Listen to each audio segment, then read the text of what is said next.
بسم اللہ الرحمن الرحیم۔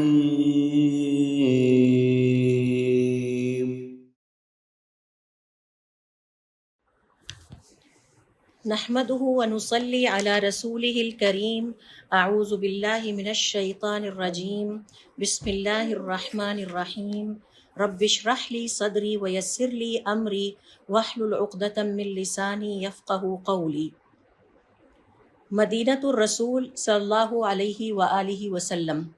یعنی حضور اکرم صلی اللہ علیہ وسلم کی بستی، حضور اکرم صلی اللہ علیہ وسلم کی نگری یا شہر، جس کے بارے میں آج ہم سیکھنے جا رہے ہیں کہ اس کی فضیلتیں قرآن اور سنت کی روشنی میں کیا ہیں۔ مدینۃ الرسول، جو کہ اس کا صحیح اور پورا نام ہے، یہ انتہائی نفیس، انتہائی پاکیزہ اور انتہائی عمدہ زمین کا وہ ٹکڑا ہے جس نے ایمان کو پناہ عطا کی۔ کسی زمین کے ٹکڑے کے لیے یہ فخر ہی کافی ہے کہ اس نے ایمان کو پناہ عطا کی اور وہ ایمان کی پناہ گاہ بنا۔ یہ وہ مقدس اور مبارک زمین کا ٹکڑا ہے کہ جس پر مہاجرین اور انصار اکٹھے ہو گئے اور دین اسلام وہاں سے اسٹرینتھن ہونا شروع ہوا، دین اسلام کو تقویت ملی۔ مدینۃ الرسول، حضور اکرم صلی اللہ علیہ وسلم کا شہر، اس کا نام پڑا جبکہ پہلے اس کا نام یثرب تھا۔ یہ وہ زمین کا مبارک اور مقدس ٹکڑا ہے کہ جہاں جبرائیل علیہ السلام حضور اکرم صلی اللہ علیہ وسلم پر اللہ تعالیٰ کے حکم سے وحی لے کر آتے رہے۔ تو اس حوالے سے دیکھیے کہ یہ جو مدینۃ الرسول ہے، جس کو اب مختصراً ہم مدینہ کہتے ہیں، اصل میں اس کا نام مدینۃ الرسول تھا، پھر اس کو مختصراً مدینہ کہا جانے لگا اور اس کو المدینۃ المنورہ بھی کہا جاتا ہے۔ یہ وہ پرنور زمین کا ٹکڑا ہے، وہ پرنور بستی ہے، وہ پرنور مقام ہے کہ جس نے ایمان کو پناہ عطا کی، جہاں مہاجرین اور انصار اکٹھے ہوئے اور جہاں حضرت جبرائیل علیہ السلام بار بار نزول فرماتے رہے۔ یہ جو مدینۃ المنورہ ہے، اسے اللہ رب العزت نے بہت سارے اعزاز سے نوازا ہے اور اس کو بہت فضیلت عطا کی ہے، اور مکۃ المکرمہ کے بعد اس کو بہترین بستی کہا ہے، یعنی پہلے نمبر پر مکۃ المکرمہ آتا ہے اور دوسرے نمبر پر مدینۃ المنورہ ہے، اسے بہترین بستی کہا گیا ہے۔ سورۃ الاسراء کی آیت نمبر 80 میں اللہ رب العزت حضور اکرم صلی اللہ علیہ وسلم کو مخاطب کرتے ہوئے فرماتے ہیں وَقُلْ رَبِّ أَدْخِلْنِي مُدْخَلَ صِدْقٍ، اور کہو اے محمد صلی اللہ علیہ وآلہ وسلم کہ اے اللہ تعالیٰ مجھے پسندیدہ انداز سے داخل ہونا نصیب فرما، وَأَخْرِجْنِي مُخْرَجَ صِدْقٍ، اور مجھے پسندیدہ انداز سے نکلنا سکھا، وَاجْعَلْ لِي مِن لَّدُنْكَ سُلْطَانًا نَصِيرًا، اور آپ کے پاس ہی عزت کے اور طاقت کے خزانے ہیں، مجھے بھی عزت اور طاقت عطا کیجیے۔ یہاں مفسرین کرام کا یہ کہنا ہے مدخل الصدقی، یعنی پسندیدہ انداز سے داخل ہونا، یہ مدینہ کا شہر ہے۔ اللہ رب العزت نے آپ کی یہ دعا قبول فرمائی اور آپ کو انتہائی پسندیدہ انداز کے ساتھ مدینہ میں داخل ہونا نصیب فرمایا۔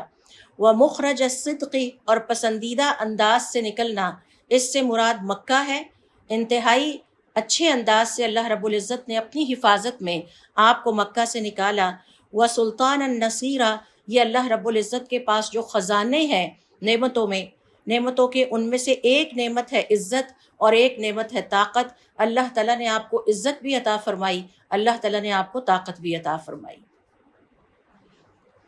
حضور اکرم صلی اللہ علیہ وسلم اپنی ایک حدیث میں فرماتے ہیں، اور یہ صحیح بخاری اور صحیح مسلم کی حدیث ہے، کہ جس میں آپ صلی اللہ علیہ وسلم کا ارشاد ہے وَالْمَدِينَةُ خَيْرٌ لَّهُمْ، یہ جو مدینہ منورہ کی بستی ہے، یہ جو نبی کی نگری ہے، یہ ان کے لیے بہت بہتر ہے، لَوْ كَانُوا يَعْلَمُونَ، کاش کہ ان کو اندازہ ہوتا۔ تو یہ ہے حضور اکرم صلی اللہ علیہ وسلم کا وہ مقدس ترین، انتہائی حرمت والا، انتہائی عظمت والا شہر کہ جس کے بارے میں آج ہم سیکھیں گے۔ اور اس سے پہلے کہ ہم اس کے بارے میں سیکھیں، ہمیں پہلے یہ پتہ ہونا چاہیے کہ جب ہم یہ کہتے ہیں کہ یہ حرمت والا شہر ہے، اور جب ہم یہ کہتے ہیں بیت اللہ یا بیت الحرام، تو حرمت سے مراد کیا ہے؟ ہم اس کو کیوں حرمت والا شہر کہتے ہیں؟ تو اس حوالے سے علماء کرام کا یہ کہنا ہے کہ مدینۃ المنورہ ایک ایسا مقام ہے جو انتہائی قابل احترام ہے، انتہائی مقدس ہے، اللہ تعالیٰ کی طرف سے اسے مقدس قرار دیا گیا ہے، لہٰذا اب اس کے احترام اور اس کے تقدس کا خیال رکھنا ہر مسلمان پر واجب ہے، اور اس کی عزت اور حفاظت کرنا بھی ہر مسلمان پر واجب ہے۔ اگر کوئی مسلمان اس کے تقدس کا خیال نہیں رکھتا یا اس کی حفاظت کا خیال نہیں رکھتا تو اس کا مطلب ہے کہ وہ ایک گناہ کا ارتکاب کر رہا ہے۔ اللہ رب العزت نے اسے مقدس قرار دیا ہے، اور یہاں میں مثال کے طور پر آپ سے شیئر کروں گی، جب حضرت موسیٰ علیہ السلام کو اللہ تعالیٰ نے مخاطب فرمایا تو فرمایا کہ اے موسیٰ جوتے اتار دو، اب تم ہماری مقدس بارگاہ میں ہو۔ حالانکہ وہ جگہ بھی زمین کا ٹکڑا تھی۔ آگے چل کے آپ دیکھیں گے کہ حضور اکرم صلی اللہ علیہ وسلم نے اللہ تعالیٰ سے دعا مانگی کہ اے اللہ تعالیٰ، جیسے آپ نے مکہ کو حضرت ابراہیم علیہ السلام کا حرم بنا کے اسے حرمت والی جگہ قرار دیا، مدینہ کو میرے لیے حرم بنا دے۔ تو یہ حضور اکرم صلی اللہ علیہ وسلم کا حرم ہے، یہاں آپ نے زندگی کا ایک بڑا حصہ گزارا، اور آج بھی وہ آپ کا حرم ہے، آپ وہیں مدفون ہیں۔ تو مدینہ کو یہ فضیلت بھی حاصل ہے کہ انتقال کے بعد حضور اکرم صلی اللہ علیہ وسلم کے جسد خاکی کو جگہ بھی وہیں پہ ملی، اور ہم سب جانتے ہیں کہ حضور اکرم صلی اللہ علیہ وسلم کے جسد خاکی کے علاوہ اور بھی کئی نیک افراد، کبار صحابہ کرام رضی اللہ تعالی عنہم اجمعین اسی جگہ پر دفن ہیں۔ اب آتے ہیں لفظ مدینۃ المنورہ کی طرف۔ تو مدینۃ المنورہ، مدینہ دراصل عربی زبان کا لفظ ہے، یہ نام اس کا کیسے پڑا؟ اور اس کا معنی ہے شہر، اس کا معنی ہے بستی، نگری، جگہ جہاں پر لوگ رہتے ہیں۔ جب حضور اکرم صلی اللہ علیہ وسلم نے مکہ سے مدینہ ہجرت کی تو اس وقت اسے یثرب کہا جاتا تھا۔ آپ صلی اللہ علیہ وسلم نے اس کا نام بدل کر اسے مدینۃ النبی کہا، یعنی یہ نام آپ صلی اللہ علیہ وسلم نے رکھا ہوا ہے، اور احترام کا تقاضا یہ ہے کہ ہم اس کا یہ پورا نام بلائیں، مدینۃ النبی۔ آگے چل کے یا مدینۃ الرسول کہیں، یہ حضور اکرم صلی اللہ علیہ وسلم نے اس کا نام رکھا، اور پھر مختصراً اسے مدینہ کہا جانے لگا، اور المدینۃ المنورہ بھی اس کے کئی ناموں میں سے ایک نام ہے، جس کا مطلب ہے انتہائی پرنور، انتہائی مقدس، بابرکت اور احترام والی بستی۔ یثرب نام اس لیے تبدیل کیا گیا کہ یثرب کا مطلب ہے ہلاکت اور بربادی والی جگہ، تباہی والی جگہ۔ آپ صلی اللہ علیہ وسلم نے فرمایا کہ نہیں، اب یہ اللہ کے حکم سے المدینۃ المنورہ یا مدینۃ الرسول ہے۔ تو آپ صلی اللہ علیہ وسلم نے اس کے جتنے نام گنوائے وہ بھی انشاءاللہ آج کے اس سیشن میں ہم سیکھیں گے۔ اور المدینۃ المنورہ یا المدینہ کا مطلب ہے کہ وہ جگہ، یا الطابہ بھی اس کو کہا، الطیبہ بھی کہا، یعنی انتہائی عمدہ، انتہائی نفیس، انتہائی پاکیزہ جگہ، انتہائی عظمت والی اور انتہائی احترام والی بستی۔ اور اس کی حرمت کو خود اللہ تعالیٰ نے جو ہے وہ اس کا حکم دیا کہ اس کا خیال رکھا جائے۔ لہٰذا یہی وجہ ہے کہ علماء کرام کا یہ کہنا ہے کہ مدینۃ المنورہ کو یا تو اس کے ان ناموں سے پکارا جائے جو حدیث میں حضور اکرم صلی اللہ علیہ وسلم نے بتائے ہیں، یا اس کو مدینۃ الرسول کہا جائے یا مدینہ کہا جائے، لیکن اس کو یثرب کہنا گناہ ہے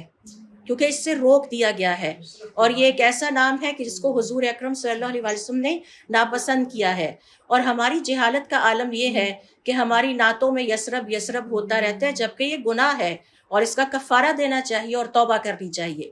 اور سختی کے ساتھ صحابہ کرام کہا کرتے تھے کہ اگر کسی نے اس کو یثرب کہا ہے تو اب وہ اس کا کفارہ ادا کرے اور اس کے لیے استغفار کرے اور اللہ تعالیٰ سے توبہ کرے،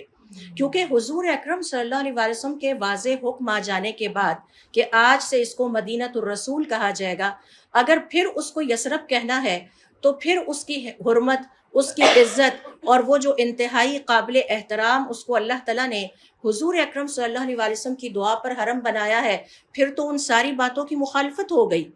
یہی وجہ ہے کہ اس کو یثرب کہنا گناہ ہے، اس اویئرنیس کو عام کرنا اب یہ آپ لوگوں کی آگے رسپانسبلٹی ہے۔ تو نعت میں بھی کبھی بھی اس کو یثرب نہ کہا جائے، بلکہ اس کے وہی نام استعمال کیے جائیں اور وہی نام مشہور کیے جائیں جو کہ آگے چل کے ہم دیکھیں گے کتنے ہیں، اور حضور اکرم صلی اللہ علیہ وسلم نے مختلف احادیث میں ان کو بیان کیا ہے۔ جیسا کہ میں نے آپ سے سیشن کے سٹارٹ میں عرض کیا کہ یہ وہ مقدس ترین عظمت والی حضور اکرم صلی اللہ علیہ وسلم کی بستی ہے، مدینۃ الرسول ہے، جسے اللہ تعالیٰ نے بہت سارے اعزاز سے نوازا اور بہت ساری فضیلتیں عطا کی، اور مکۃ المکرمہ یعنی ام القریٰ کے بعد یہ دوسری حرمت والی بستی یا حرمت والا شہر ٹھہرا۔ اس حوالے سے علماء کرام کا یہ کہنا ہے کہ آئیے ہم دیکھتے ہیں کہ اس کے نام کتنے زیادہ ہیں اور ان ناموں کا مطلب کیا ہے۔ تو جہاں تک اس کے نام ہیں کافی سارے ہیں، صرف یہاں پر میں چند آپ سے شیئر کروں گی۔ مثال کے طور پر اس کا ایک نام المدینہ ہے، جس سے ہم سب واقف ہیں، طیبہ ہے یعنی پاکیزہ، طابہ یعنی بہت اچھی لگنے والی، اور آپ سب جانتے ہیں جنہوں نے عمرہ کیا ہے یا جو حج کے موقع پہ گئے ہیں کہ مدینہ میں داخل ہوتے ہی انسان کو ایک خاص کمفرٹیبل وائب آتی ہے اور آپ بہت اس کو پسند کرتے ہیں۔ تو یہ اسی وجہ سے ہے کہ جو حضور اکرم صلی اللہ علیہ وسلم نے دعا کی کہ اللہ تعالیٰ اس کو عمدہ، نفیس اور پاکیزہ بستی بنا دے، اور اس کا نام یثرب سے ہٹا کے المدینۃ المنورہ کر دیا۔ اور پھر اسی طرح سے اس کا ایک نام الدرع الحسینہ ہے، یعنی یہ حفاظت کرنے والی ہے، اور ارض الہجرہ ہے، اس کو ارض ہجرت یعنی ہجرت کی سرزمین کا بھی نام دیا گیا۔ الدارو، اسے گھر بھی کہتے ہیں، الدار، دار الایمان کا نام بھی حدیث میں ذکر آیا ہے، دار الہجرتی، ہجرت کا گھر بھی کہلائی، دار السنتی، سنت کا گھر بھی یہ بستی کہلاتی ہے، دار السلامتی، سلامتی کا گھر بھی کہلاتی ہے، وقبۃ الاسلامی، اور اسلام کا قبہ۔ قبہ آپ جانتے ہیں نا کہ وہ جو ایک قبے کی شکل کا ہوتا ہے، اسے that is actually the peak of any thing, وہ پیک ہے اس ریلیجن کی۔ تو یہ ہیں اس کے نام۔ یہی وجہ ہے کہ حضور اکرم صلی اللہ علیہ وسلم فرماتے ہیں یقولون ای المنافقون یثرب، اب جو منافق ہوں گے وہ اسے یثرب ہی کہتے رہیں گے۔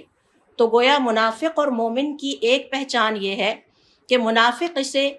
یثرب ہی کہیں گے بغض میں، کیونکہ وہ دل سے اسلام سے بغض رکھتے ہیں۔ وہی المدینۃ، حالانکہ یہ المدینہ ہے۔ اور پھر آپ نے فرمایا کہ یہ انسانوں کو دھو کر اس طرح پاک کر دیتی ہے جیسے سرکہ لوہے کے زنگ کو صاف کر دیتا ہے۔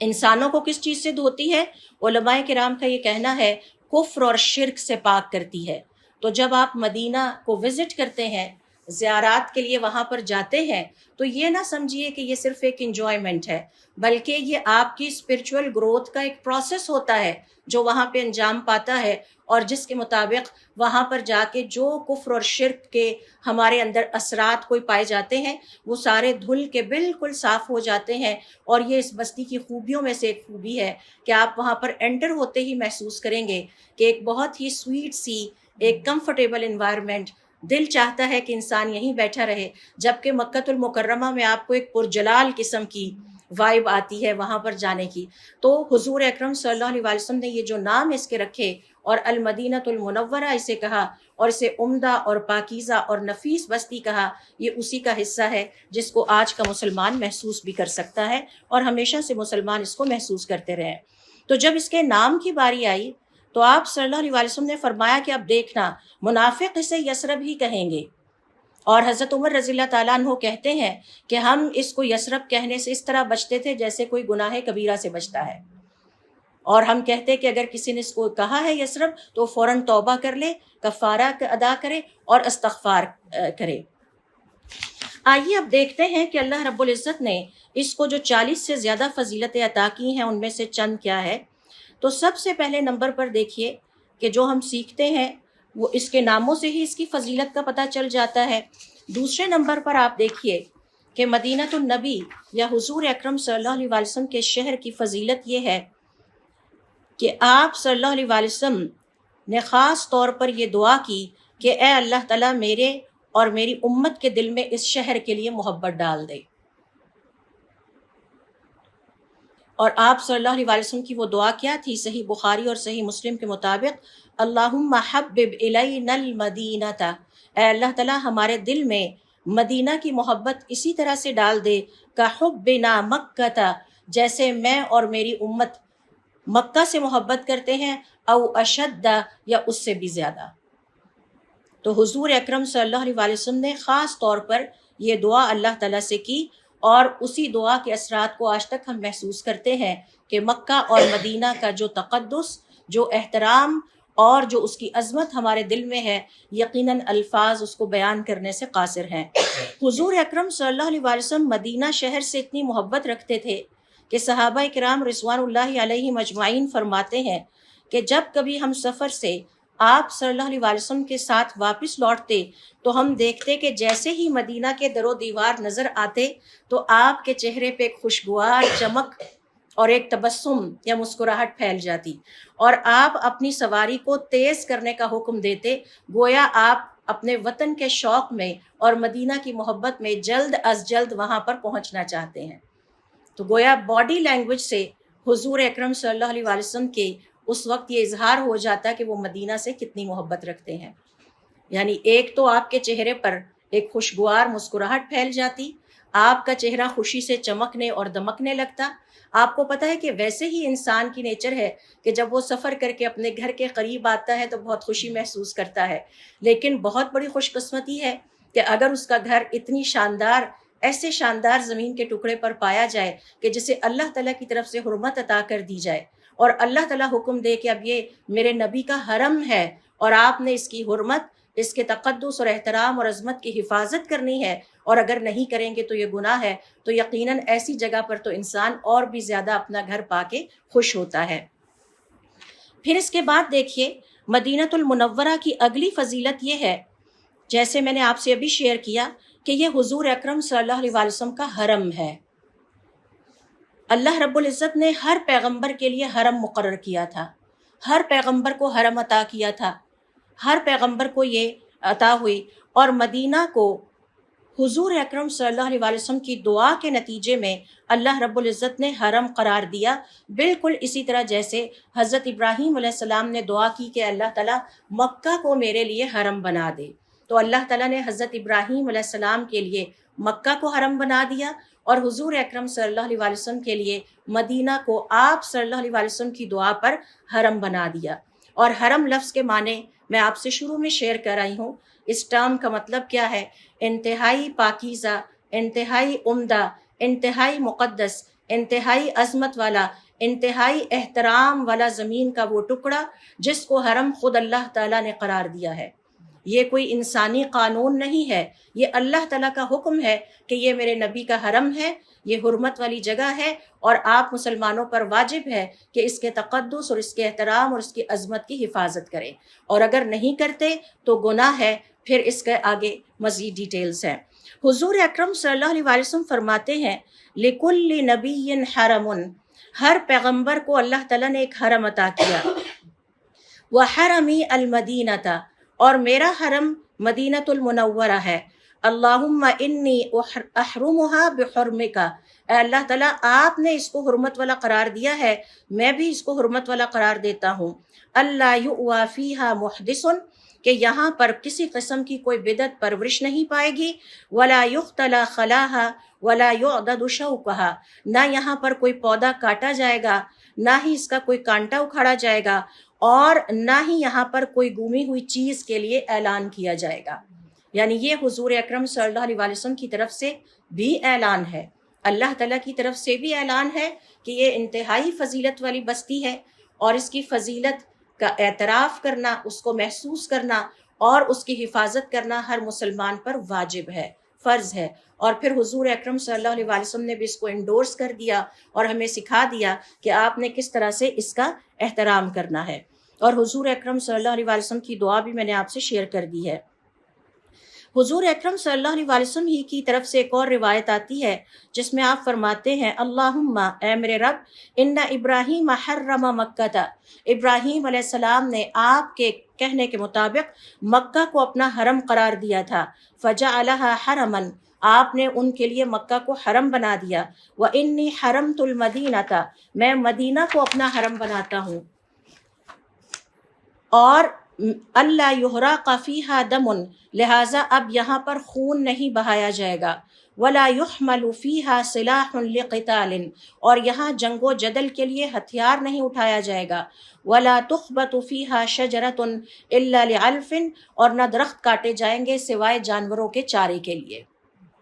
یعنی اس مقدس بستی کے احترام کے لیے کچھ لمٹس مقرر کر دیں، جن لمٹس کو اناؤنس بھی کر دیا. اور اب بحیثیت مسلمان جب ہم ان مقدس علاقوں کی زیارت کے لیے جائیں تو ہمیں پتہ ہونا چاہیے کہ ہم نے وہاں جا کے کس طرح سے اس کے احترام کا خیال رکھنا ہے، اس کی عظمت کا خیال رکھنا ہے، اور کن باتوں سے ہم نے خاص طور پر اپنے آپ کو اس زیارت کے دوران روکے رکھنا ہے. سہل رضی اللہ تعالیٰ عنہ کہتے ہیں حضور اکرم صلی اللہ علیہ وسلم نے مدینہ کی طرف اشارہ کرتے ہوئے ہمیں مخاطب کرتے ہوئے فرمایا انہ حرم آمن، یہ میرا حرم ہے اور یہ جائے پناہ دینے والا امن و امان کی جگہ ہے. بالکل جس طرح بیت الحرام امن و امان کی جگہ ہے. زمانہ جاہلیت میں بھی یہ دستور تھا، اور عربوں کو اس بات کا شریعت ابراہیمی سے پتہ تھا کہ جب کوئی قاتل بھی اگر خانہ کعبہ میں داخل ہو جاتا ہے تو اب نہ تو اس کے ساتھ کوئی اس ایشو پہ بات کرے گا، نہ اسے خوف زدہ کرے گا، نہ اسے بدلہ لے سکتا ہے، نہ اس پہ ہتھیار اٹھا سکتا ہے. لہٰذا وہ وہاں جائے پناہ تھی کل انسانیت کے لیے. اسی طرح سے مدینہ کو اللہ رب العزت نے انسانوں کے لیے جائے پناہ بنا دیا اور حضور اکرم صلی اللہ علیہ وسلم کا حرم بنا دیا. تو گویا یہ کل مخلوقات کی جائے پناہ ہے. نہ وہاں پودوں کو اذیت دی جا سکتی ہے، نہ وہاں جانوروں کو بلا وجہ ذبح یا شکار کیا جا سکتا ہے، نہ وہاں انسانوں کو تنگ کیا جا سکتا ہے، بلکہ اس کے حرمت میں اور تقدس میں آپس کے تمام لڑائی جھگڑوں کو رکھ دیا جائے، کیونکہ اب وہاں پر سب حضور اکرم صلی اللہ علیہ وسلم کے حرم میں ہے. اسی طرح سے دیکھیے ایک اور فضیلت جو مدینہ المنورہ کو حاصل ہے وہ یہ ہے کہ مدینہ کی باؤنڈری کی نگرانی اللہ تعالیٰ کے حکم سے اللہ تعالیٰ کے انتہائی عظیم فرشتے کر رہے ہیں. یہ مدینہ کے اعزاز، مدینہ کے افتخار، مدینہ کی عظمت، مدینہ کی شان و شوکت میں سے ایک ہے کہ اللہ رب العزت نے اس بستی کی حفاظت کا ذمہ خود لے رکھا ہے اور اس کا انتظام بھی خود کر رکھا ہے. بالکل اسی طرح سے جیسے مکہ المکرمہ کی بستی کا جو حفاظت ہے وہ بھی اللہ رب العزت نے خود لے رکھی ہے. اور یہاں ہم نے ایک سیشن لیا تھا مکہ المکرمہ کے فضائل، جس میں ہم نے پڑھا تھا کہ اللہ کے حکم سے 50,000 فرشتے مکہ المکرمہ کی بستی کو گھیرے رہتے ہیں، اور 50,000 فرشتے اللہ تعالیٰ کے گھر کو گھیرے رہتے ہیں، بیت الحرام کو گھیرے رہتے ہیں، اور صبح و شام وہ بدلتے ہیں. اور جو فرشتے ایک دفعہ آتے ہیں اللہ کے گھر کی حفاظت کی غرض سے، ان کو دوبارہ باری نہیں ملتی. یعنی وہ تعداد میں فرشتے اتنے زیادہ ہیں. تو کچھ اسی قسم کا انتظام اللہ رب العزت نے، یعنی it is part of devine scheme, کہ اللہ تعالیٰ نے مدینہ المنورہ کی بستی کی حفاظت کا جو انتظام کر رکھا ہے، جو کہ بظاہر ہمیں نظر نہیں آتا کیونکہ اس کا تعلق میٹا فزیکل ورلڈ سے ہے، عالم غیب سے ہے، کہ اس کی حفاظت کا ذمہ اپنے کچھ فرشتوں کو دے رکھا ہے جو کہ انتہائی عظیم اور انتہائی طاقت والے ہیں. اور وہ تلواریں سونت کر کھڑے ہیں، یعنی یہ نہیں ہے کہ وہ تلواریں ڈال کے کھڑے ہیں، تلواریں ہاتھ میں ان کے ہتھیار تیار ہیں. یہی وجہ ہے کہ مدینہ المنورہ میں دجال داخل نہیں ہو سکے گا، اور یہ دجال سے بھی محفوظ رہنے والی بستی ہے. اور یہی وجہ ہے کہ آخری زمانے میں جب قرب قیامت کی علامات ظاہر ہونا شروع ہوں گی تو ایک دفعہ پھر مدینہ المنورہ ان بستیوں میں سے ہوگی جہاں اہل ایمان جا کر پناہ لیں گے، اپنے ایمان کی حفاظت کرنے کے لیے، دجال سے بچنے کے لیے، اور اللہ رب العزت کی ایک حرمت والی بستی پر ان کی تمنا ہوگی کہ ہمیں موت وہاں آئے اور ہم زندگی وہاں گزاریں. تو جو فضیلت ہے وہ یہ کہ اللہ تعالیٰ کے حکم سے مدینہ کی بستی کی حفاظت اللہ تعالیٰ کے فرشتے کر رہے ہیں. اور اس حوالے سے حضور اکرم صلی اللہ علیہ وسلم کی حدیث ہے لیس من نقابها نقب الا علیہ الملائکۃ صافین، مدینہ میں داخل ہونے والا کوئی راستہ ایسے نہیں، چاہے وہ وادی سے گزرتا ہے، چاہے وہ پہاڑوں سے گزرتا ہے، کوئی راستہ ایسا نہیں جس پر فرشتے اس کی حفاظت کے لیے مقرر نہ کیے گئے ہوں، صافینہ صفیں بنا کر. اس کا مطلب ہے کوئی ایک آدھ صف بھی نہیں ہے،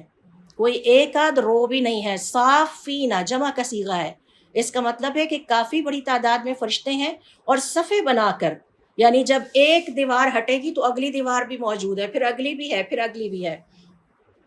اور کس لیے ہے؟ یحرسونہا، وہ اس کی نگہداشت، اس کی حفاظت کر رہے ہیں، اور اپنی اس بستی کی حفاظت کا ذمہ ان کے ہیں۔ تو کوئی ایسا راستہ جو مدینہ کی طرف جاتا ہے وہ خالی نہیں ہے، اس پر اللہ تعالیٰ کے حکم سے عظیم الشان طاقت والے فرشتوں کی ایک بہت بڑی تعداد تلواریں سونت کر کھڑی ہے، یعنی تلواریں بند بھی نہیں ہیں، کھلی ہیں ان کے ہاتھوں میں، اور وہ مدینہ کی بستی کی حفاظت اللہ تعالیٰ کے حکم سے کر رہے ہیں۔ ظاہر ہے یہ شان و شوکت اور پروٹوکول کیوں نہ ہو، وہ حضور اکرم صلی اللہ علیہ وسلم کا حرم ہے۔ آج دنیا کے جو معمولی بادشاہ ہیں، جو کہ حضور اکرم صلی اللہ علیہ وسلم کے سامنے معمولی ہیں، آپ دیکھیے کہ ان کا پروٹوکول کتنا شاندار ہوتا ہے۔ تو یہ تو ڈیوائن پروٹوکول ہے، اور اس کی جو طاقت ہے اور اس کی جو قوت ہے اور اس کی جو حسن ترتیب اور حسن انتظام ہے، اس کا تو کوئی مقابلہ نہیں ہے۔ حضور اکرم صلی اللہ علیہ وسلم ایک اور حدیث میں فرماتے ہیں والذی لا الہ الا ہوا، اور قسم ہے اس کی جس کے علاوہ کوئی معبود نہیں، ما لہا طریق ضیق ولا واسع، مدینہ جانے والا کوئی راستہ ایسا نہیں، چاہے وہ تنگ ہے یا کھلا ہے، فی سہل ولا فی جبل، نہ کوئی وادی میں نہ کوئی گھاٹی میں، الا علیہ ملک شاہر بالسیف، مگر یہ کہ اللہ تعالیٰ کے حکم سے وہاں پر عظیم الشان طاقت والا فرشتہ تلوار سونت کر کھڑا ہے، الی یوم القیامت، قیامت کے دن تک، قیامت کے دن تک اللہ تعالیٰ اس بستی کی حفاظت فرمائیں گے۔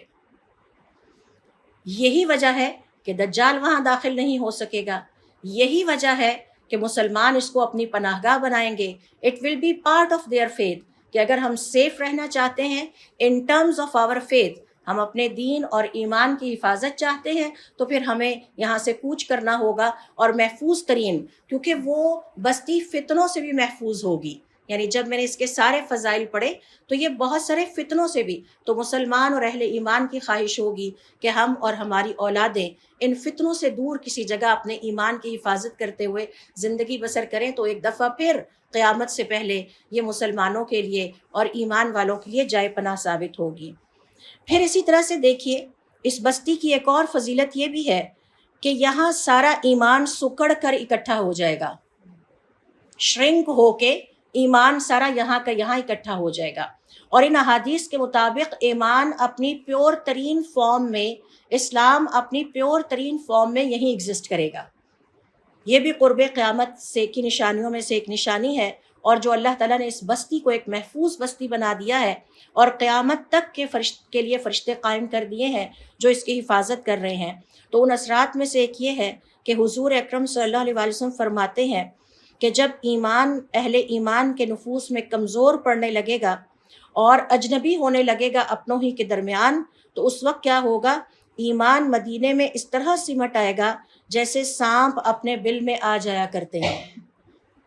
تو آپ کو پتہ ہے کہ سانپ جب بل سے نکلتا ہے تو لمبا پھیل جاتا ہے، دور دور تک چلا جاتا ہے، اور جب وہ سمٹ کے بل میں چلا جاتا ہے تو نظر ہی نہیں آتا۔ تو آئیے ذرا دیکھتے ہیں کہ حدیث کے علماء نے اس حدیث کی تشریح میں کیا بیان فرمایا ہے۔ وہ کہتے ہیں کہ اس سے ہمیں پتہ چلتا ہے کہ تمام اہل ایمان مدینہ کی طرف ہجرت کر جائیں گے، تو جو سچے خالص ایمان کی حفاظت کرنے والے ہوں گے اصحاب کہف کی طرح، کہ جنہیں یہ فکر لگ گئی کہ اگر ہم اس بستی میں رہے تو ہمارا تو دین ایمان خراب ہو جائے گا، انہوں نے اپنا ایمان بچانے کے لیے کوچ کیا اور اللہ کے حکم سے ایک غار میں پناہ لے لی۔ تو آپ یہ دیکھیے کہ بالکل اسی طرح سے آخری زمانے میں اہل ایمان اپنا ایمان بچانے کے لیے مدینہ کی طرف چلے جائیں گے، اور جن لوگوں کو اپنے ایمان کی فکر نہیں ہے وہ انہی فتنوں والی سرزمین پر جگہ وقت گزارتے رہیں گے۔ اسی طرح سے علماء کرام کا یہ کہنا ہے کہ اس حدیث سے ہم یہ بھی سیکھتے ہیں کہ ایمان کا سرچشمہ مدینہ سے پھوٹا۔ ذرا تصور کیجئے کہ سانپ اپنے بل سے نکلتا ہے، ایمان کا سرچشمہ مدینہ سے پھوٹا، پھر غالب آیا، اور بلا آخر قیامت کے قریب ایمان کو پناہ پھر مدینہ منورہ میں ہی ملے گی۔ اگین مدینہ منورہ ایمان کی پناہ گاہ بنے گا۔ اسی طرح اس حدیث سے ہمیں یہ پتہ چلتا ہے کہ قیامت سے پہلے ایک ایسا دور آئے گا جب ہر طرف گمراہی اور کفر و فتنے کا دور ہوگا، لیکن مدینہ منورہ اس کفر، گمراہی اور فتنے سے محفوظ رہے گا۔ یہی وجہ ہے کہ اہل ایمان سوچیں گے کہ ہم جیسی بھی زندگی ہو ہم جا کے مدینہ المنورہ میں گزارتے ہیں۔ دجال مدینے میں داخل نہیں ہو سکے گا۔ قرب قیامت پہ جو فتنے ظاہر ہونے ہیں ان میں سب سے عظیم فتنہ دجال کا فتنہ ہے، سب سے مشکل ترین فتنہ ہوگا، اور وہ بھی مدینہ میں داخل نہیں ہو سکے گا۔ باقی تو سب چھوٹے چھوٹے فتنے ہیں دجال کے سامنے۔ تو آپ صلی اللہ علیہ وسلم کے احادیث کے مطالعے سے پتہ چلتا ہے کہ قیامت سے پہلے ایک ایسا دور آئے گا کہ جس میں ہر طرف گمراہی اور کفر کا دور ہوگا، لیکن مدینہ المنورہ اس فتنے سے بھی محفوظ رہے گا، بالکل ایسے جیسے دجال جیسا سب سے عظیم فتنہ اس سے بھی مدینہ المنورہ محفوظ رہے گا۔ اسی طرح اس حدیث سے یہ پتہ چلتا ہے کہ سانپ سے تشبیہ اس لیے دی گئی ہے کہ سانپ بل میں گھسنے کے بعد دشمنوں سے محفوظ ہو جاتا ہے اور اس کے دشمن ناکام رہتے ہیں۔ اسی طرح اللہ تعالیٰ اہل مدینہ کو اور مدینہ المنورہ کو اپنی حفاظت میں رکھے گا، جس کی وجہ سے اسلام اپنی اصل شکل میں یہاں ایگزسٹ کرتا رہے گا اور یہاں پریکٹس ہوتا رہے گا۔ یہاں جب میں نے یہ کہا ہے کہ اللہ تعالیٰ اہل مدینہ کو، تو اس کا یہ مطلب نہیں ہے کہ صرف وہاں کے رہنے والے باسی جو وہاں پیدا ہوئے تھے جن کے باپ، بلکہ وہ تمام اہل ایمان بھی شامل ہیں جو پوری دنیا سے مائیگریٹ کر کے وہاں پہنچ جائیں گے۔ ان سب کو اللہ تعالیٰ اپنی خاص حفاظت میں رکھیں گے اور وہ اسلام کی پیور ترین فارم کو وہاں پر ایگزسٹ کرے گی ان کی وجہ سے، اور وہاں پر اسلام پریکٹس ہوتا رہے گا۔ پھر علماء کرام کا کہنا ہے کہ اس حدیث سے یہ بھی پتہ چلتا ہے کہ مدینہ سے محبت کا شوق رکھنے کی وجہ سے اہل ایمان یہاں زندگی گزارنا پسند کریں گے، اور مدینہ سے محبت ہمیں اپنے قرون اولیٰ کے جو تابعین ہیں، صحابہ کرام رضوان اللہ علیہم اجمعین ہیں، ان سے بھی پتہ چلتی ہے۔ آپ جانتے ہیں کہ مدینہ المنورہ نسبتاً ایک گرم علاقہ ہے، تو ایک صاحب رمضان کا مہینہ آیا تو وہاں سے اپنا سامان لے کے چل پڑے کہ میں طائف نسبتاً ٹھنڈا علاقہ ہے وہاں جا کے روزے رکھتا ہوں۔ تو دیکھا کہ وہاں سے ایک تابعی جو ہے سامان اٹھائے مدینہ کی طرف جا رہے ہیں اور گرمی کے دن ہیں، تو انہوں نے ان سے پوچھا کہ بھائی آج کل تو لوگ مدینہ سے نکل کے طائف جا رہے ہیں، آپ طائف سے نکل کے مدینہ آ رہے ہیں، گرمی سے اپنے آپ کو بچائیں۔ تو انہوں نے کہا ہاں، جہنم کی گرمی سے بچانے کے لیے ہی تو میں انتظام کر رہا ہوں اپنے آپ کو۔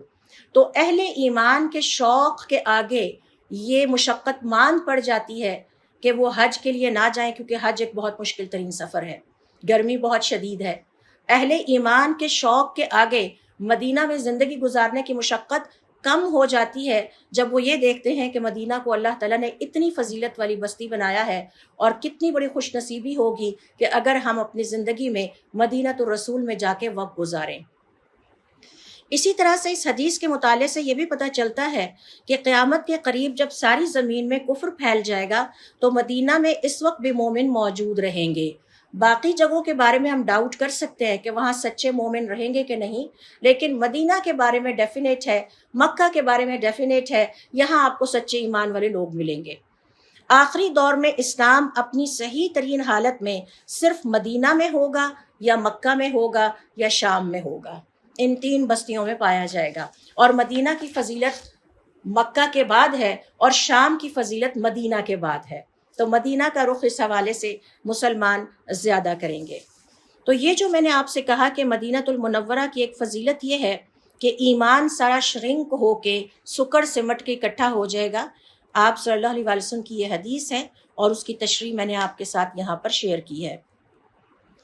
اسی طرح سے دیکھیے کہ مدینہ کی فضیلتوں میں سے ایک فضیلت یہ بھی ہے کہ جو مدینہ والے ہیں، اس بستی کی وجہ سے اہل مدینہ جو یہاں کے باسی ہیں، جو یہاں کے رہنے والے ہیں، چاہے وہ یہاں پہلے سے رہتے ہیں یا مائیگریٹ کر کے آئے ہیں، اب وہ مدینہ والے ہیں، ان کی بھی بڑی فضیلت بیان کی گئی ہے۔ اور یہی وجہ ہے کہ اہل ایمان چاہیں گے کہ ہم کیوں نہ جائیں، مدینہ میں جا کے رہیں اور یہ سارے بینیفٹس ہمیں بھی ملے، یہ سارے فوائد اللہ تعالیٰ کی نظر میں ہمیں بھی حاصل ہوں۔ تو یہ جو مدینہ والے ہیں، مدینہ میں رہنے والے ہیں، یہ اللہ رب العزت کے ہاں بڑی شان و شوکت والے اور بڑی عظمت والے مسلمان ہیں۔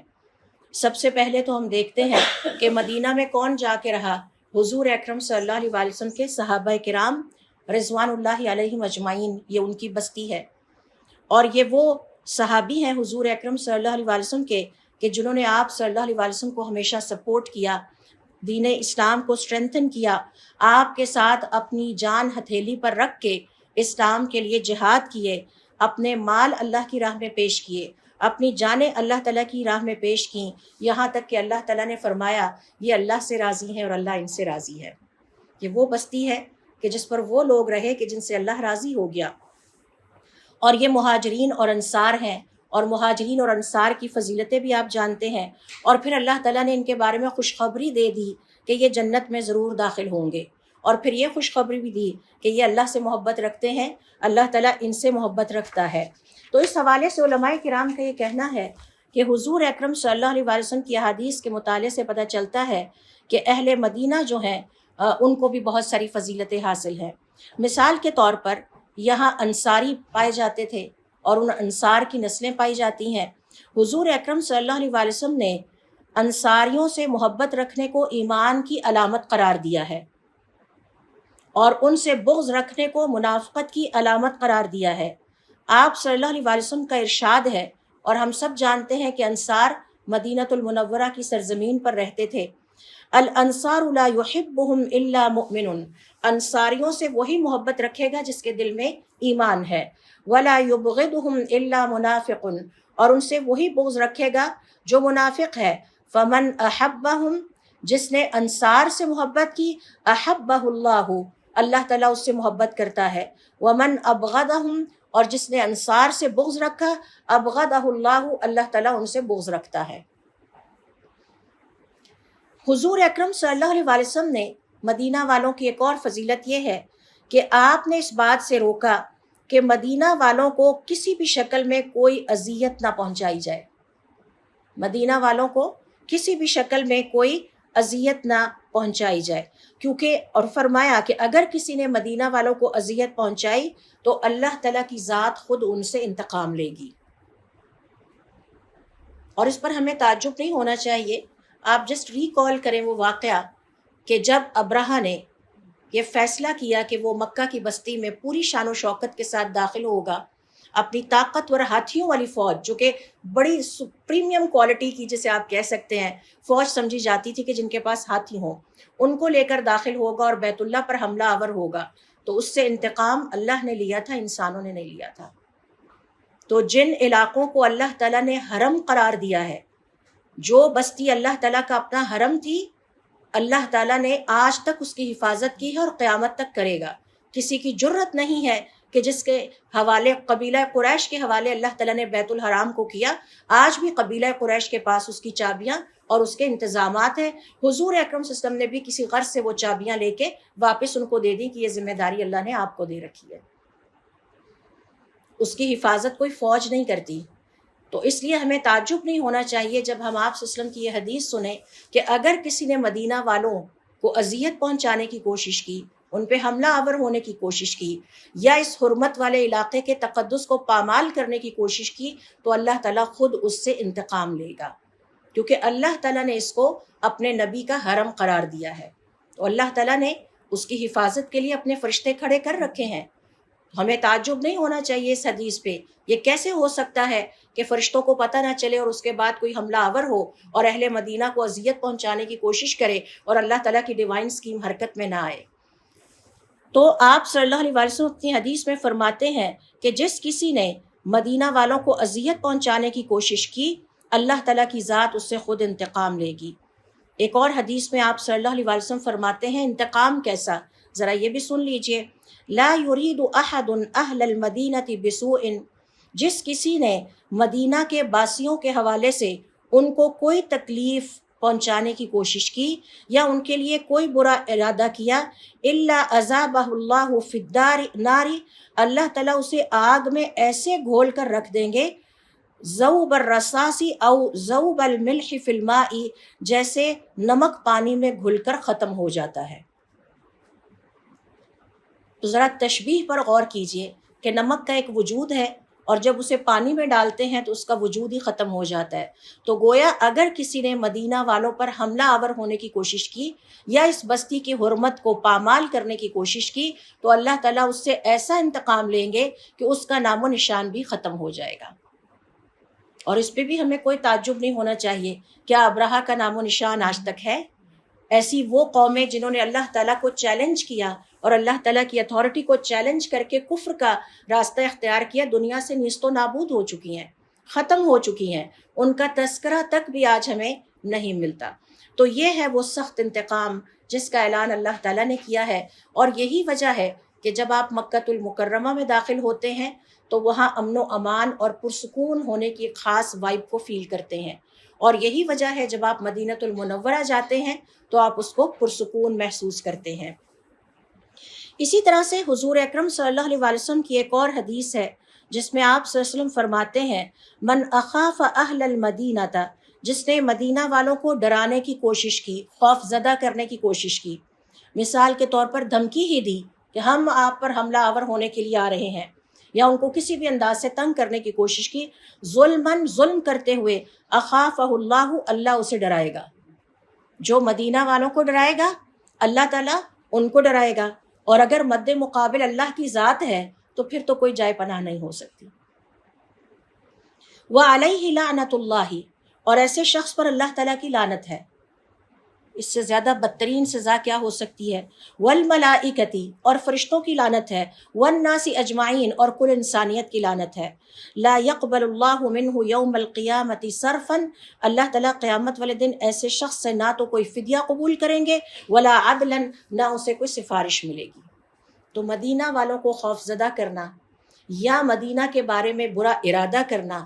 یا اس کے بارے میں بری سوچ رکھنا، یہ ہم مسلمانوں کے پاس یا کسی اور کے پاس اس کی گنجائش بھی نہیں ہے۔ ہمیشہ یہ بات ہمیں ذہن میں رکھنی چاہیے کہ یہ اللہ تعالیٰ کے محبوب ترین پیغمبر کا حرم ہے، اور اس کی حرمت، اس کے تقدس اور اس کی عظمت سے ہمارے دل بھرے رہنے چاہیے۔ ہمارے پاس یہ بھی گنجائش نہیں ہے کہ ہم اس کے بارے میں بیٹھ کے ٹانگ پہ ٹانگ رکھ کے تبصرے کریں یا اس کے بارے میں باتیں کریں۔ جو چیزیں مقدس ہیں، جنہیں اللہ تعالیٰ نے احترام والا، حرمت والا بنایا ہے، ان کے بارے میں ہمیں گفتگو کرتے ہوئے بھی بہت احتیاط کے ساتھ گفتگو کرنی چاہیے، تاکہ ہماری زبان سے کوئی ایسا لفظ نہ نکل جائے جو ہماری ساری زندگی کے نیک اعمال پہ پانی پھیر دے۔ اس حد تک ہمیں اس کے احترام کا خیال رکھنا چاہیے۔ اسی طرح سے اہل مدینہ یا مدینہ کے باسیوں کو ایک اور فضیلت یہ حاصل ہے اور حاصل رہے گی قیامت تک، کہ حضور اکرم صلی اللہ علیہ وسلم نے ترغیب دی اپنے ساتھیوں کو، اپنی امت کو، کہ جس کے لیے ممکن ہو سکے وہ آ کے مدینہ میں زندگی گزارے اور کوشش کرے کہ یہاں سے نکل کے کہیں اور نہ جائے۔ یہاں آ گئے ہیں، سیٹلڈ ہو گئے ہیں، تو اب یہاں سے نکلے نہیں۔ اور پھر یہ بھی آپ صلی اللہ علیہ وسلم نے فرمایا کہ ایک وقت آئے گا کہ جب روئے زمین پر اہل ایمان کو کوئی پرسکون جگہ نہیں ملے گی، تو اس وقت تایا کا بیٹا اپنے کزن سے کہے گا، ہلم الی الرخاء، ہلم الی الرخاء، اگر تم سکون اور ایمان کی زندگی بسر کرنا چاہتے ہو تو مدینہ کی سرزمین پر آ جاؤ، یہاں آسانیاں ہی آسانیاں ہیں اور یہاں بے فکریاں ہی بے فکریاں ہیں۔ بھائی آپ خود سوچئے، جس بستی کی حفاظت کا ذمہ اللہ تعالیٰ نے اپنے سر لے رکھا ہے، وہ اس روئے زمین پر محفوظ ترین بستی ہے۔ اپنے ملک اور قوم کی حفاظت تو ہمیں خود کرنی پڑتی ہے نا۔ تو جس کی حفاظت اللہ تعالیٰ کے حکم سے فرشتے دن رات کر رہے ہیں، اور جہاں دجال داخل نہیں ہو سکتا، جہاں فتنے داخل نہیں ہو سکتے، یقیناً وہ محفوظ ترین بستی ہے۔ تو آپ صلی اللہ علیہ وسلم اپنی حدیث میں فرماتے ہیں، یأتی علی الناس زمان، لوگوں پر قرب قیامت میں وہ وقت آئے گا، یدعو الرجل ابن عمہ و قریبہ، جب کوئی شخص اٹھے گا وہ اپنے تایا چچا کے بچوں کو اور اپنے رشتہ داروں کو کہے گا، ہلم الی الرخاء، ہلم الی الرخاء، مدینہ کی طرف آ جاؤ، یہاں آسانیاں ہی آسانیاں ہیں اور یہاں سہولتیں اور بے فکریاں ہیں۔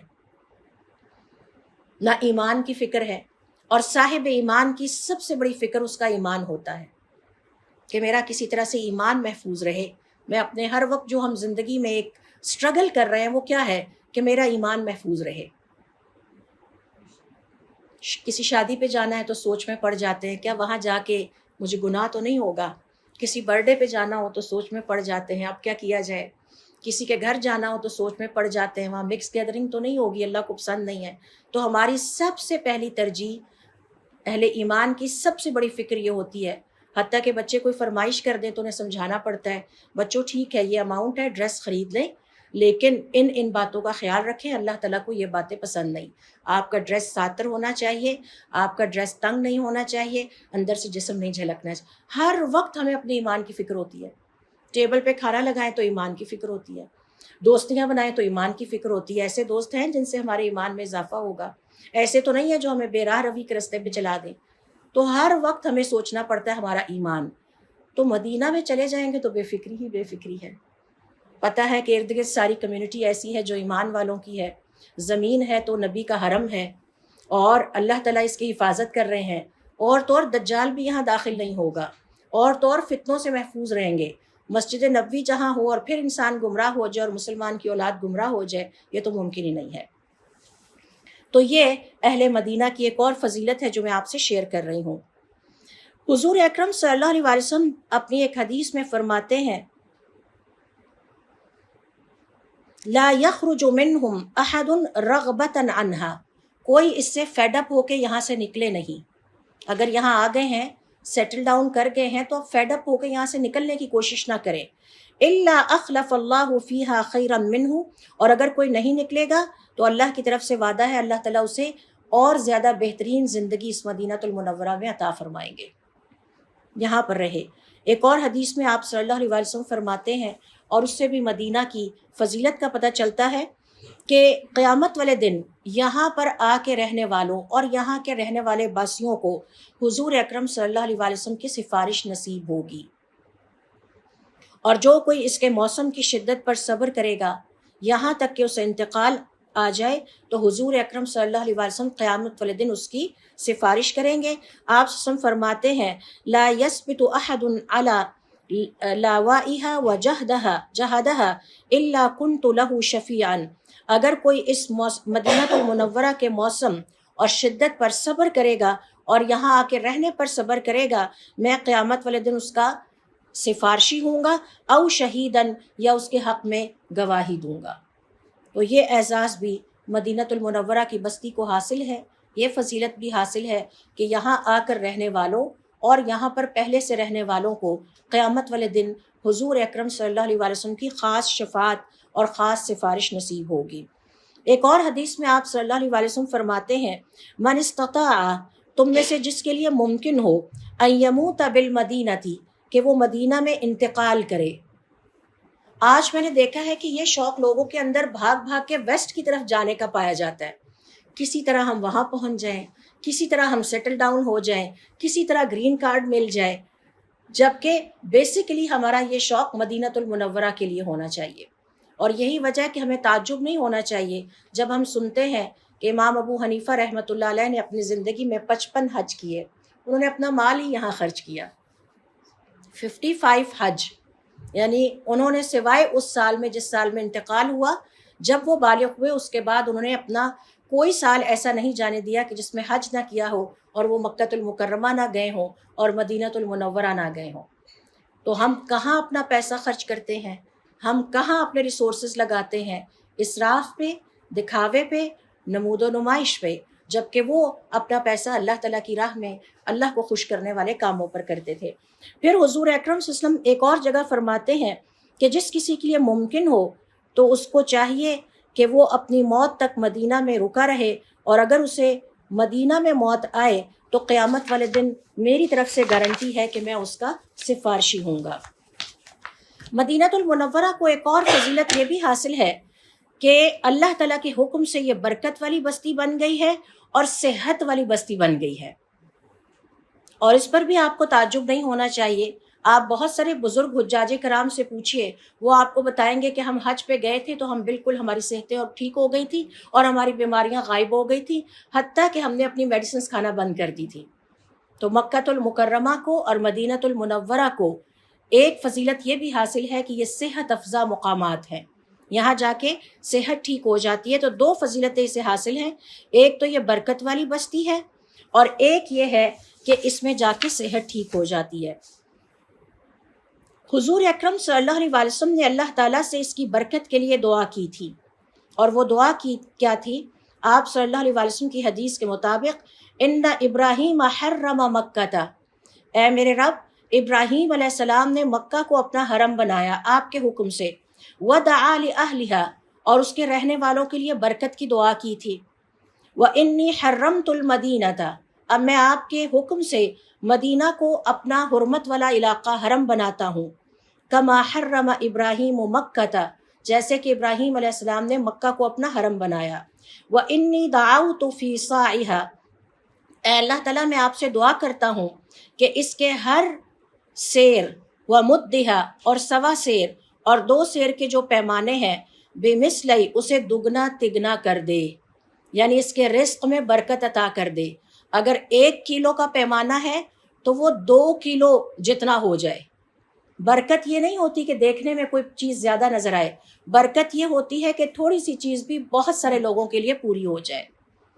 ابن القیم رحمۃ اللہ علیہ اپنی کتاب الداء والدواء میں لکھتے ہیں، جس میں بہت تفصیل کے ساتھ انہوں نے ذکر کیا ہے کہ گناہوں کے انسانی زندگی پر کیا اثرات مرتب ہوتے ہیں، کہ مکہ کے قریب کسی بستی کی کھدائی ہوئی تو وہاں سے ایک پوٹلی نکلی جس میں جو گندم کا دانہ تھا اس کا سائز کھجور کے برابر تھا، اور اس میں ایک رقعہ تھا جس پہ لکھا ہوا تھا یہ اس زمانے کی گندم کا دانہ ہے جب اس زمین پر اللہ تعالیٰ کی عبادت ہوتی تھی اور نیکی کا دور دورہ تھا۔ تو جب ہم اللہ تعالیٰ کی نافرمانیاں کرتے ہیں تو 1 بائی 1 ہم سے اللہ تعالیٰ کی نعمتیں چھنتی چلی جاتی ہیں، اور ان میں سے ایک برکت ہے۔ اور آپ جانتے ہیں کہ جب حضرت عیسیٰ علیہ السلام واپس آئیں گے تو زمین پر جب اللہ تعالیٰ کا دین دوبارہ ریوائیو ہوگا تو اتنی برکت پھیل جائے گی کہ ایک جانور کا اونٹ ایک جانور کا دودھ ایک پورے قبیلے کے لیے کافی ہوگا۔ آج ایک جانور کا دودھ 5 گھروں کو پورا نہیں پڑتا، اس لیے ہمیں کثرت سے استغفار کرنا چاہیے، یہ ہمارے اپنے گناہوں کی وجہ سے رکاوٹیں آتی ہیں، رائٹ؟ تو آپ صلی اللہ علیہ وسلم نے یہ دعا کی، وَإِنِّي دَعَوْتُ، اور میں نے اللہ تعالیٰ سے یہ دعا کی کہ مدینہ کا جو سیر کا پیمانہ ہے، 1.25 سیر اور 2 سیر کا پیمانہ ہے، اسے برکت کے ساتھ دگنا تگنا کر دے، ما دعا بہ ابراہیم لأہل مکہ، یہ ویسی ہی دعا ہے جیسے کہ حضرت ابراہیم علیہ السلام نے مکہ والوں کے لیے رزق میں برکت کی دعا کی تھی کہ اللہ تعالیٰ انہیں ہر طرح کا پھل اور رزق میسر ہو۔ اور آج آپ دیکھیں مکہ میں جا کے کہ اس بنجر سرزمین پہ دنیا بھر کا رزق پہنچ جاتا ہے۔ اسی طرح سے مدینہ کے لیے آپ سسٹم نے دعا کی کہ اللہ تعالیٰ ان کے جو پیمانے ہیں 1 سیر کے پیمانے کو اتنا کر دے کہ دگنا کر دے برکت میں، کہ وہ 2 سیر جتنا ہو جائے اور زیادہ سے زیادہ ضرورت پوری کرے۔ پھر ایک اور حدیث میں آپ سسٹم فرماتے ہیں، اللہم بارک لنا فی مدینتنا، اے اللہ تعالیٰ ہمارے اس شہر مدینۃ المنورہ میں برکت عطا فرما دے، وفی ثمارنا، اور ہمارے پھلوں میں، وفی مدنا، اور ہمارے سیر اور 1.25 سیر کے پیمانوں میں، برکتن مع برکتن، برکت در برکت عطا فرما دے۔ ایک طرف آپ سسم نے پھلوں میں برکت کی دعا کی، دوسری طرف سیر 1.25 سیر کے پیمانے جو کہ آپ عموماً اناج کے لیے استعمال کرتے ہیں، تو ہمارے اناج میں بھی برکت عطا فرما دے۔ تو آپ صلی اللہ علیہ وسلم کی احادیث اور دعاؤں کے مطابق مدینۃ المنورہ برکت والا شہر بھی ہے اور صحت والا شہر بھی ہے۔ اللہ رب العزت سے دعا ہے کہ اللہ تعالی ہم سب کو ان مقدس مقامات کی زیارت اپنی زندگی میں بار بار نصیب فرمائے، اور ہمیں بھی یہ شعور عطا فرمائے کہ ہم وہاں جا کے اپنے آپ کو پاک کر سکیں، جیسا کہ اللہ تعالیٰ نے ان بستیوں کو پاکیزگی والا بنایا ہے۔